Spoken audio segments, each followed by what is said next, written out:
Karena yang disebut oleh si dokter tadi tasawuf itu bukan tasawuf.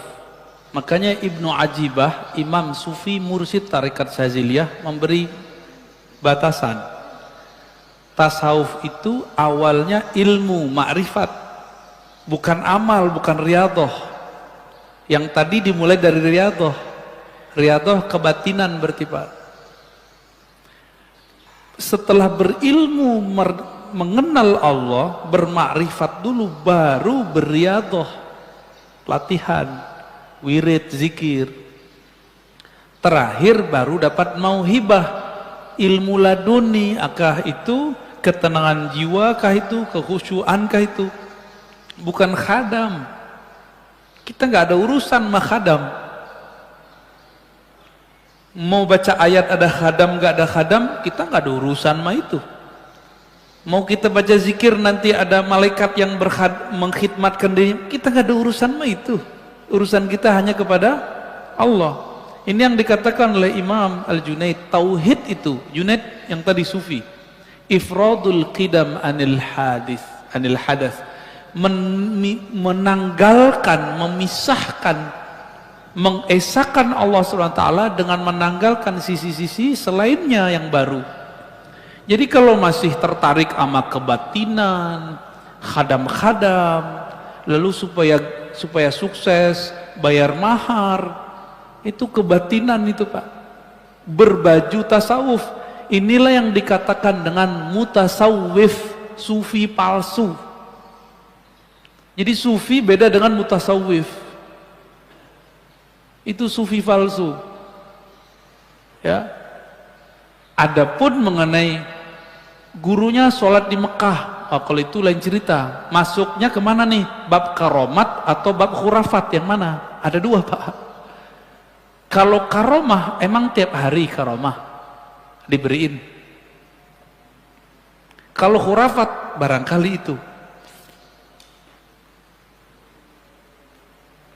Oh, syekh kita sholatnya di Mekah gitu. Sholat Jumat di Mekah. Loh, kita lagi sholat Jumat, Mekah belum sholat Jumat Pak. Kita sholat jam berapa? Jam 12. Mekah jam berapa waktu itu? Baru jam 8. Bahlul namanya. Jadi hati-hati. Maka wajib belajar tauhid sebelum belajar tasawuf. Kalau enggak usah belajar tasawuf. Belajar tauhid aja. Belajar fikih aja Pak. Ya. Jadi daripada tersesat, nggak tahu nanti mana yang sahih nggak sahih, nggak usah belajar itu. Ya, jadi kok bisa dokter? Lah, dokter kan gelar akal, bukan gelar ruhani. Dokter kan gelar dia nulis penelitiannya bagus, bukan berarti rohaninya bagus. Dulu salah satu dosen saya, namanya Prof. Bambang Pranowo, almarhum, orang Matla'il Anwar. Beliau mengisahkan pernah tersesat ikut Lia Edan. Hah? Apa yang terjadi Pak? Orang nanya, Prof, ente kan profesornya di luar negeri lagi, tamatan pesantren lagi, tauhidnya kuat, tapi kering, dia pengen cari sensasi rohani. Kok ikut Lia Edan? Jawaban dia apa? Gimana saya nggak mau ikut? Penasaran. Dia ngaku gurunya Jibril, pengen berguru sama murid Jibril, gitu. Setelah lama kebuka nggak bener. Nanti muncul ketemu lagi Pak, ada orang ngaku sufi tapi ngajarin reinkarnasi, titisan. Itu bahlul semua, itu nggak bener itu. Bukan sufi yang sahih, itu mutasawwif. Makanya nanti mereka fokusnya di riyadhah, ma'rifatnya nggak ada. Tasawuf dimulai dengan ma'rifat atau tauhid kepada Allah. Kalau enggak, batil. Ya, kalau enggak ketemu, udah nggak usah di sini aja lah ngajinya. Ya, nggak usah ikut yang aneh-aneh Pak. Nggak ada jalan instan. Quran aja turun 20-an tahun, Ya, apalagi yang kita zaman-zaman sekarang. Adapun mengenai Hallaj dan Syekh Siti Jenar, di sini ada pembahasannya. Bapak bacaannya udah banyak nih ya. Nanti ada pembahasan khusus Pak, insya Allah. Nanti saya bahas mengenai Wahdatul Wujud. Di sini sudah ada halaman 434. Beliau sengaja tidak masukkan nama Hallaj, tapi pembahasannya ada di sini. Karena orang Thariqat Syadziliyah ini menghindari sesuatu yang clash. Jadi nama-nama seperti Hallaj nggak ditonjolkan jelas-jelas. Ada, tapi tidak jelas. Insya Allah next time saya jelasin. Ya.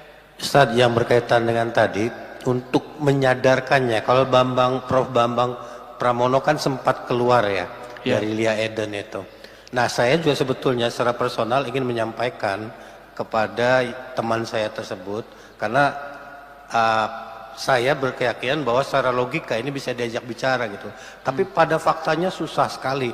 Caranya seperti apa sih harusnya itu? Apa saya perlu temukan dengan Pak Kiai ini supaya... Gak usah Pak. Gak usah. Tunggu dia menemukan sesuatu yang ganjil dari gurunya. Nanti dia akan kelihatan galau, di situ Bapak masuk. Ini, jadi kita itu tidak akan pernah bisa merubah hati orang. Nggak akan pernah. Allah Pak yang merubah hati orang. Kita itu cuma jadi asbab. Jadi nggak boleh bilang ente sesat tuh, nggak tertarik dia ngobrol sama Bapak nanti.